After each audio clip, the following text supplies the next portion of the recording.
United Nations in New York, on the eve of the opening of its 16th Assembly session, is plunged into mourning upon the passing of Dag Hammarskjöld. More than 8 years ago, on April 14, 1953, he had assumed his difficult post as the successor to Trygve Lie. The serious, quietly courageous Swedish diplomat was to bring new stature to the job of Chief Administrative Officer of the UN. And in his quest for peace, he met death. In mournful tribute, the flags of the member nations are removed from their poles in front of the world headquarters, even while the first impacts are felt in far-flung capitals of the globe. Hammarskjöld's death in the line of duty could rock the very foundations of the UN. A lone UN banner flies at half-staff as saddened colleagues gather at a news conference to make the official announcement of the Secretary General's death in the wilds of Central Africa.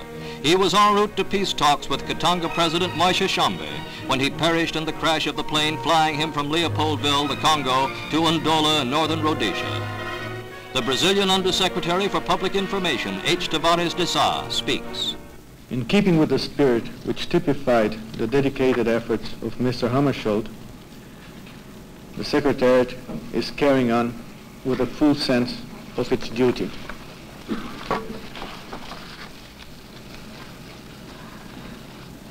May I add that I am sure I interpret the feeling of all my colleagues and all our fellow workers in this House and wherever the United Nations is at work in the cause of peace, to say that this is a tragic loss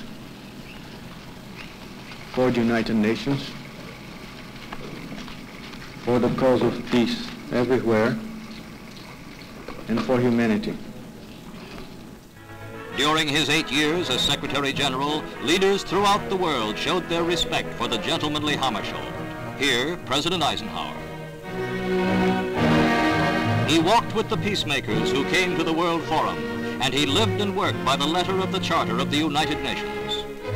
No peace mission was too difficult or too hazardous. He worked long hours, patient and tireless, a world diplomat of the atomic age with the assignment of soldier of peace.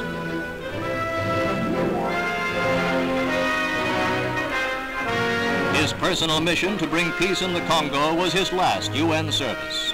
It was the handling of the Congo crisis which was responsible for last year's attack on Hammarskjöld by Premier Khrushchev. On hand in person at a riotous session, Khrushchev demanded his replacement by a troika, a three-man board made up of one communist, one Westerner, and one neutral, each with a veto.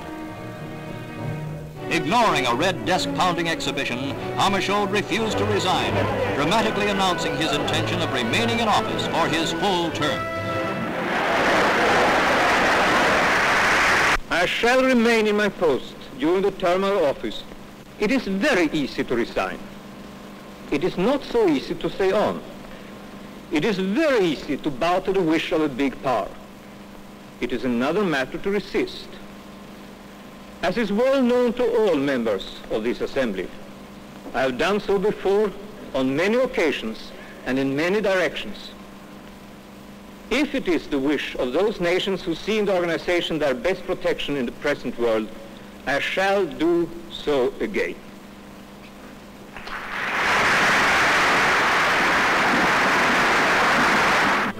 Thus, he continued to serve until death came at 56, while he sought life for a darkened world. In Washington, President Kennedy, who plans later to address the UN General Assembly, voices this tribute. I know that I'm speaking for all of my fellow Americans, expressing our deep sense of shock and loss in the untimely death of the Secretary General of the United Nations, Mr. Dag Hammarskjöld.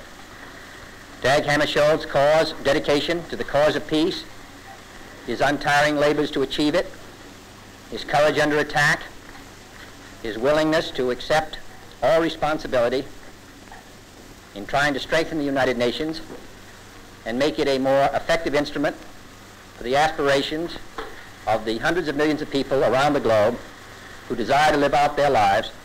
Those efforts of his are well known. It is tragic and ironical that his death came during a mission he was undertaking in order to bring about ceasefire in Katanga. I am hopeful that the members of the United Nations, recognizing his untiring labors, will attempt in the coming sessions and in the years to come to try to build the United Nations into the effective instrument for peace, which was Dag Hammarskjöld's great ambition. I express my sympathy to his country, the government of Sweden, and I hope that all of us will recognize the heavy burden his passing places upon us.